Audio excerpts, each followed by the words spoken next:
안녕하십니까. 자치분권대학의 소진광입니다.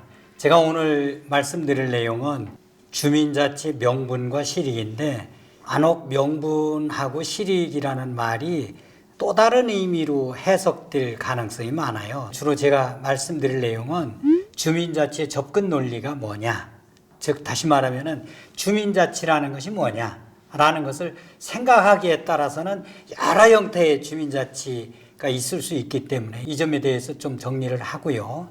그 다음에 이제 두 번째로는 주민자치 명분, 즉 주민자치가 왜 당위성을 지니는지, 필요한지에 관한 말씀을 드리고자 하고요. 그리고 이제 마지막으로 주민자치가 우리한테 어떤 이로움을 주는가, 즉 주민자치 실익이 무엇인가 라는 말씀을 드리려고 합니다. 주민자치 명분은 흔히 이야기하는 풀뿌리 민주주의와 관련해서 연관을 시킬 수 있을 것 같고요. 주민자치 실익은 우리 누구나 지향하고 있는 발전이라는 측면에서 더불어 잘 사는, 즉 지역사회 발전과 관련해서 말씀을 드릴 수가 있겠습니다.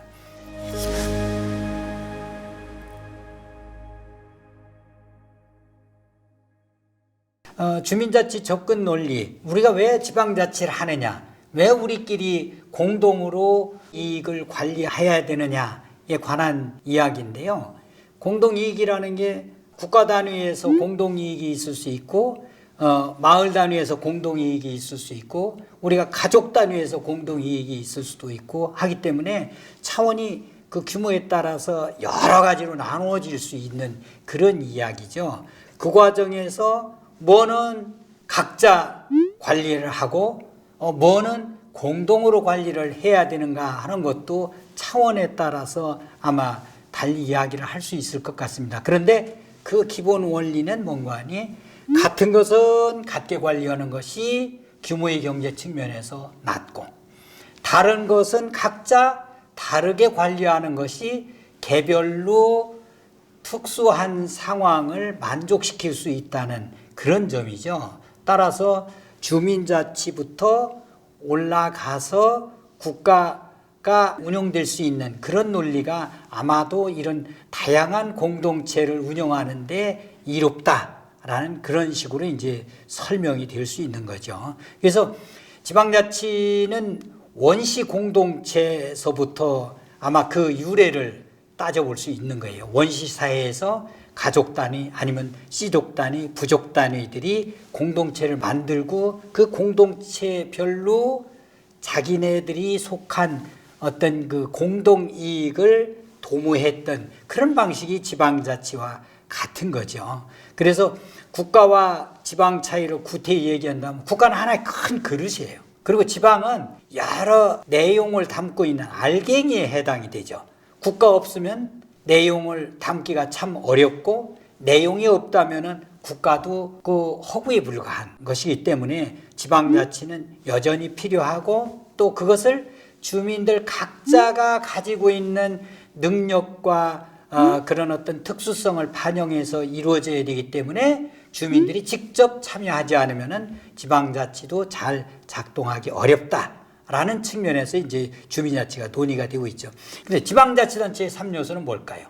국가의 3요소는 여러분 잘 아시다시피 국민, 주권, 영토 이렇게 구분을 하죠. 지방자치단체의 3요소도 마찬가지입니다. 주민, 그리고 자치권, 그리고 일정한 관할 구역이 있어요. 그런데 국가든 지방자치단체든 국민이나 주민이 없으면 형성이 안 되는 거죠. 의미가 없는 거죠. 다시 말하면 주민자치 없이 국가가 굴러갈 수 있다라는 것은 생각하기가 어려운 거죠. 결국 주민의 역사가 국민의 역사에 우선한다는 뜻이고, 이것은 주민자치의 당위성을 이야기하는 겁니다.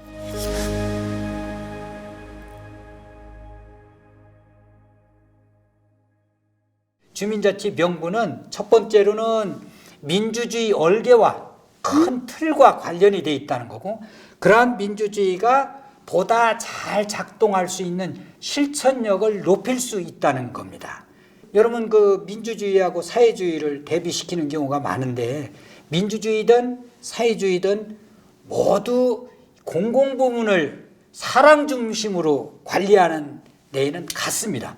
사람이 중심이 되어 있는 거예요. 그런데 여러분이나 저나 똑같은 사람이지만은 이중성을 띠고 있습니다.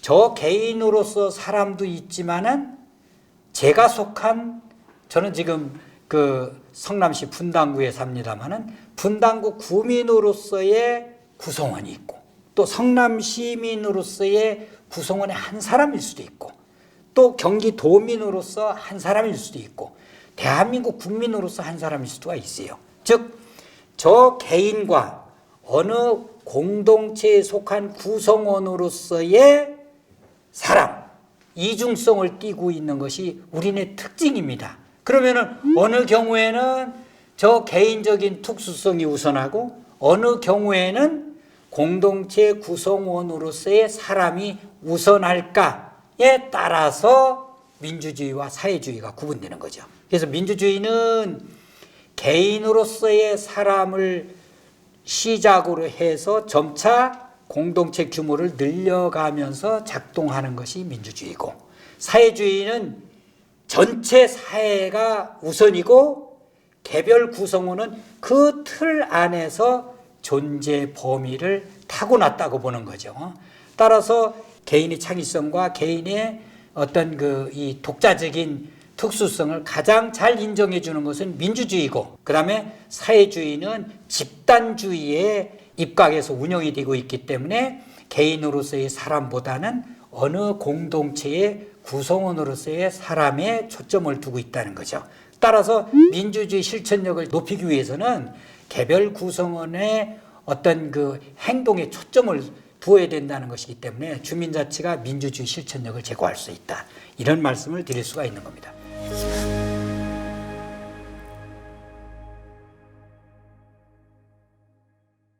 그 다음에 주민자치가 왜 당위하고 필요한가의 두 번째 이유는 풀뿌리 민주주의를 정착시키는데 중요하기 때문이 아닐까, 이런 생각을 해봅니다.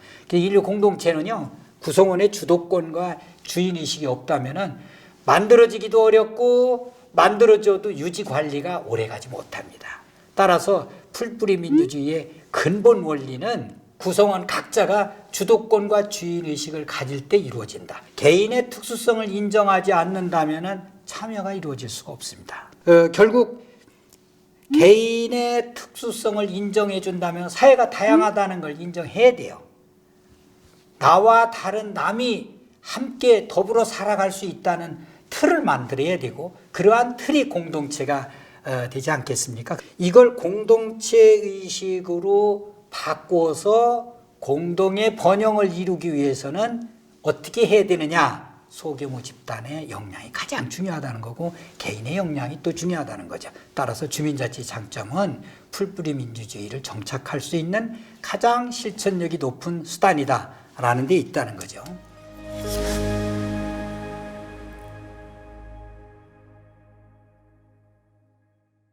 그 다음에 주민자치가 왜 당위성을 지니고 있고 필요한가는 아무래도 공동체를 형성, 유지, 관리하는 데 따른 지속 가능성이 아닐까라고 생각을 해봅니다. 인간은 사회적 동물이잖아요. 자기 혼자만이 충족할 수 없는 그런 것들이 많아요. 그래서 이런 것들을 공동체를 통해서 충족을 시켜야 되기 때문에 그런 사회적 관계를 유지할 필요성이 있다는 거죠. 발전이라는 게 뭘까요? 내가 발전하려면 내가 할 수 없는 일까지 내가 향유를 할 수 있어야 돼요. 그건 누구로부터 얻을 수가 있겠습니까? 내가 아닌 다른 사람의 장점으로부터 내가 취할 수 있는 거죠. 따라서 발전은 다양성이 늘어나는 것으로 볼 수가 있고, 또 그 늘어나는 다양성 중에 내가 선택을 할 수 있어야 돼요. 이런 것들이 뭐겠어요? 공동체를 형성할 필요성을 이야기하는 거고, 그러므로 인해서 공동체가 유지 관리될 수 있다는 것을 의미하죠. 인간에게 마을 공동체나 지역사회, 지방, 지역 공동체가 필요한 이유가 여기에 있다는 거죠.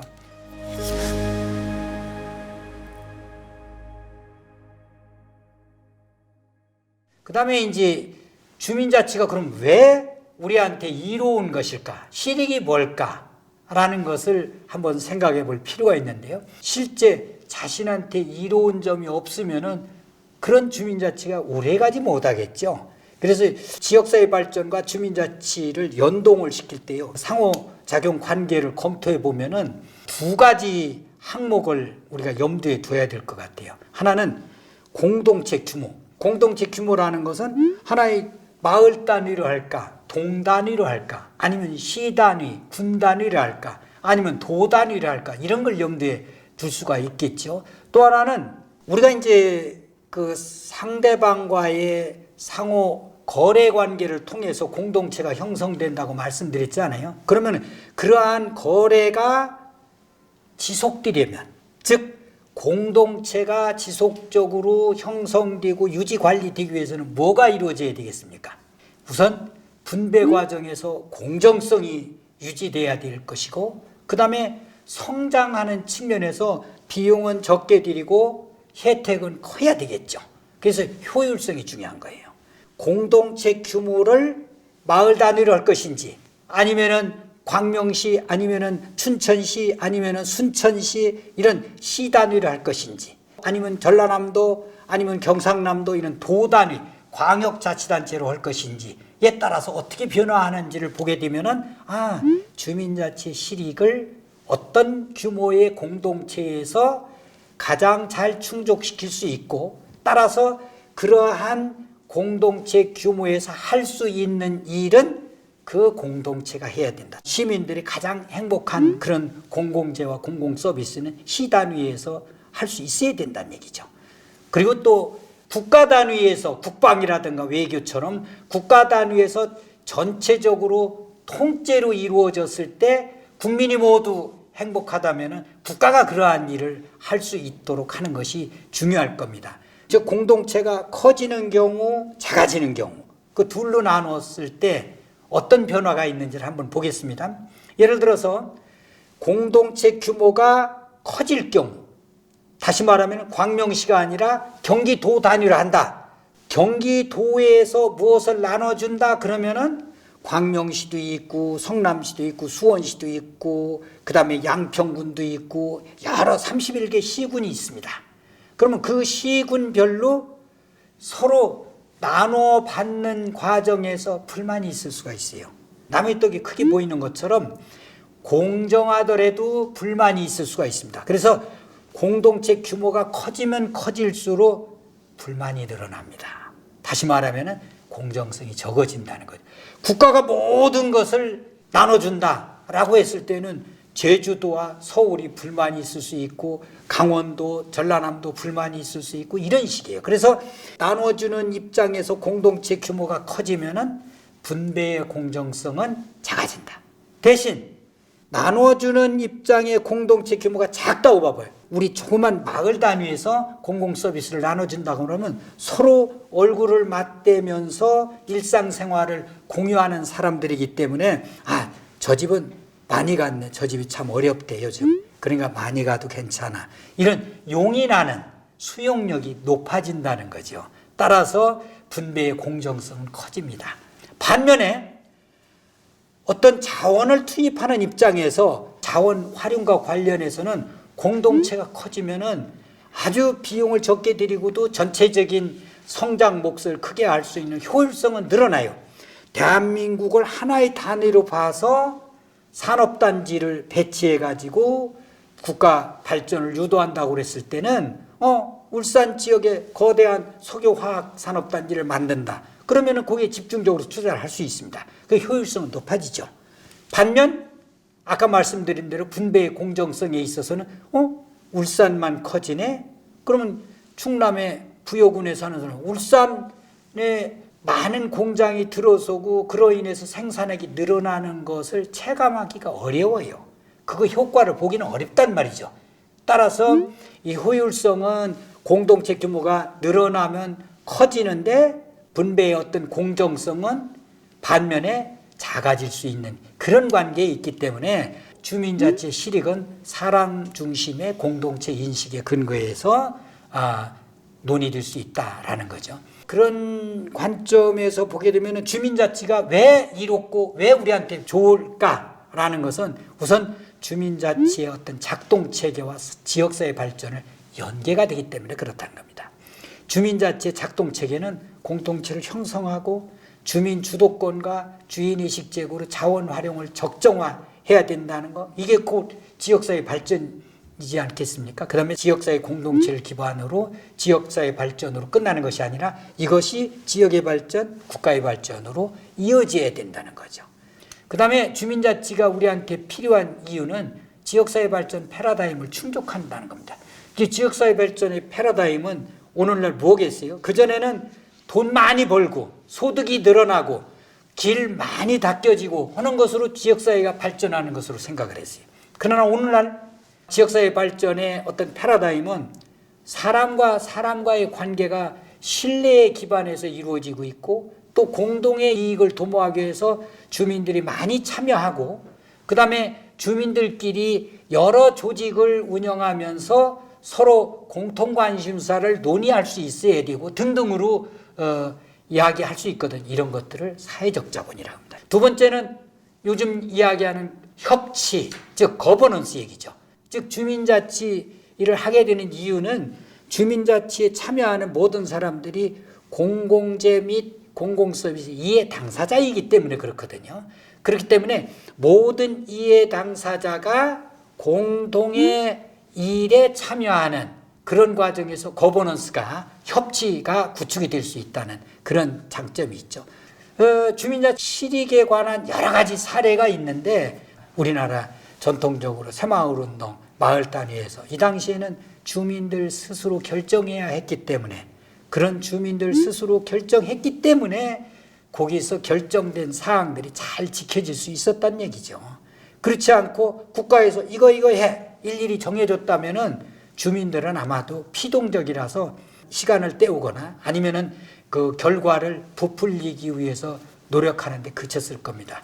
이런 것 등등이 전부 주민들 각자가 주도권과 주인의식, 즉 내가 아니면은 누가 할까라는 주도권, 이것도 마을 공동의 일이지만은 내 것이기도 해 하는 주인의식, 이 두 가지를 뒷받침해 줄 수 있는 것이 주민자치이기 때문에 실제 지역사회 발전을 이루기 위해서는 주민자치가 필요하다. 또 필요한 것이 실제 각자 주민들에게 이로움을 가져다 준다라는 그런 결과로 이어지는 것이죠. 감사합니다.